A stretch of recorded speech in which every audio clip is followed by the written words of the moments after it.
Les projections indiquent que 50% des Français pourraient choisir la crémation d'ici 2030, soit une personne sur deux. Ce n'est donc pas un choix marginal qu'on fait au hasard et c'est devenu plutôt courant. Pourtant, derrière cette pratique, il reste beaucoup de questions et des peurs. Une personne m'a confié un jour, sur le principe, ça me paraît bien, mais j'ai peur d'avoir mal. C'est bête, mais j'ai peur du feu et j'ai peur que ça brûle mon âme, que ça m'empêche d'aller au paradis. Vous savez quoi? Cette croyance, elle est très courante. Il montre simplement que la crémation touche quelque chose de très intime, notre rapport au corps et notre rapport à l'âme. Et c'est ce que nous allons voir dans cet épisode. Alors on va parler de la peur de la douleur et comprendre ce qui se passe réellement. En fait, la peur d'avoir mal après la mort est beaucoup plus fréquente qu'on ne le croit.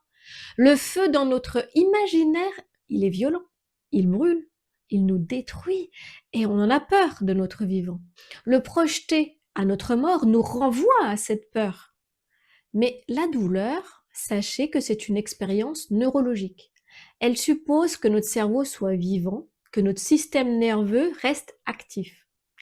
Alors après le décès, il n'y a plus du tout de perception, plus de conscience corporelle, il n'y a plus de sensation. Le corps ne ressent rien. La peur devient donc une projection humaine. Nous imaginons être encore dans le corps, mais c'est irrationnel. Derrière cette projection se cache souvent quand même une autre question. Le feu peut-il brûler l'âme?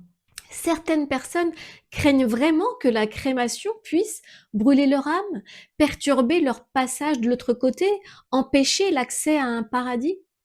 Et ces peurs, elles viennent souvent d'images culturelles, religieuses, anciennes, où le feu est associé à la punition, notamment les croyances chrétiennes. Mais toutes les traditions ne renvoient pas le feu de cette manière. Dans le bouddhisme, par exemple, la crémation, elle est très répandue. Le feu, c'est le symbole de la purification pour eux et de la transformation. Comme en Inde, où le feu accompagne le passage. Il ne retient pas l'âme, il la libère au contraire de son enveloppe corporelle. Dans la tradition chrétienne, la crémation, je vous l'ai dit, était longtemps interdite et taboue. Aujourd'hui, elle est autorisée. Elle n'empêche ni la résurrection, ni l'accès au paradis. La vraie question est donc personnelle. Que croyons-nous du lien qu'il existe entre le corps et puis l'âme? De mon côté, j'ai travaillé sur le sujet de la mort depuis des années. Et je n'ai pas d'appartenance religieuse. Et j'aime comprendre, chercher des explications, comment ça marche, ce qui se passe dans cette dimension invisible. Si vous avez vu l'épisode où j'ai interviewé Alexis Tournier, c'est le voyant qui a participé au dernier livre de Stéphane Alix, La Preuve, et nous avons parlé ensemble de la conscience, qui est aussi appelée l'âme. Nous avons parlé de sa survie après la mort. Vous savez, aujourd'hui, de nombreuses recherches scientifiques creusent le sujet. Les expériences de mort imminente sont des témoignages importants qui créditent la survivance après la mort. Alors, je vous invite à regarder l'épisode que je vous mets en lien ici et dans la description. Et je vous invite également à lire et vous documenter sur ce sujet. Donc, si l'on considère que l'âme, la conscience, quitte le corps au moment du décès, la crémation ne peut pas la brûler. Alors, pourquoi choisir la crémation?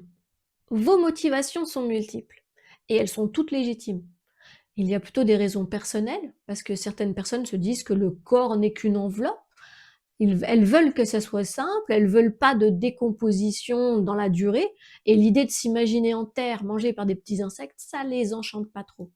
Donc elles préfèrent une transformation rapide. Pour d'autres, ce serait l'aspect économique. Mais ça, c'est une idée qu'il faudrait plutôt nuancer, parce que j'entends souvent dire que la crémation coûte moins cher. C'est pas systématiquement vrai. Car pour une crémation, en plus du cercueil, il faut aussi une urne.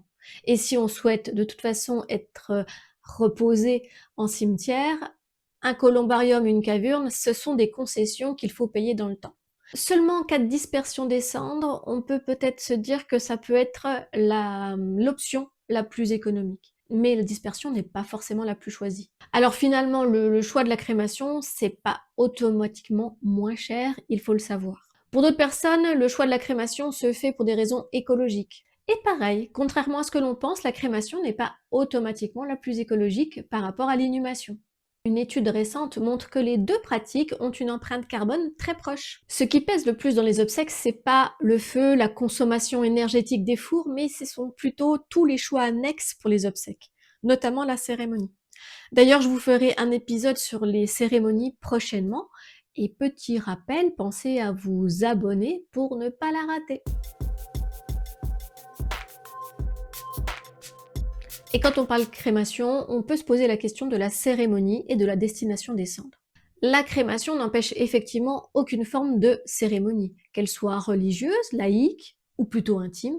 On peut organiser un hommage avant la crémation au crématorium ou ailleurs, mais aussi après la crémation, que ce soit pour le dépôt de l'urne dans un cimetière ou au moment de la dispersion des cendres. Vous choisissez le rituel qui vous convient. Et une dernière question, après la crémation, c'est la destination des cendres. Une fois recueillies dans une urne, il y a plusieurs possibilités. Soit on va déposer l'urne dans un cimetière, dans un columbarium ou un cave-urne, ou alors on choisit la dispersion au jardin du souvenir, en pleine nature ou en mer.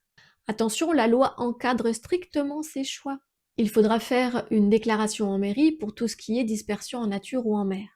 Et les cendres ne peuvent pas être conservées durablement à domicile. Et si vous hésitez, le crématorium peut conserver l'urne jusqu'à 12 mois. Alors ne pas savoir immédiatement, c'est normal. Vous avez le droit de prendre le temps. La crémation, vous aurez compris, ne brûle pas l'âme, elle transforme le corps. Nos peurs sont souvent liées à des images, à des croyances, à nos rapports au feu ou au sacré, mais il n'y a pas de bon ou de mauvais choix. Il faut juste faire un choix avec vos valeurs, vos croyances, votre rapport à votre corps et les besoins de vos proches.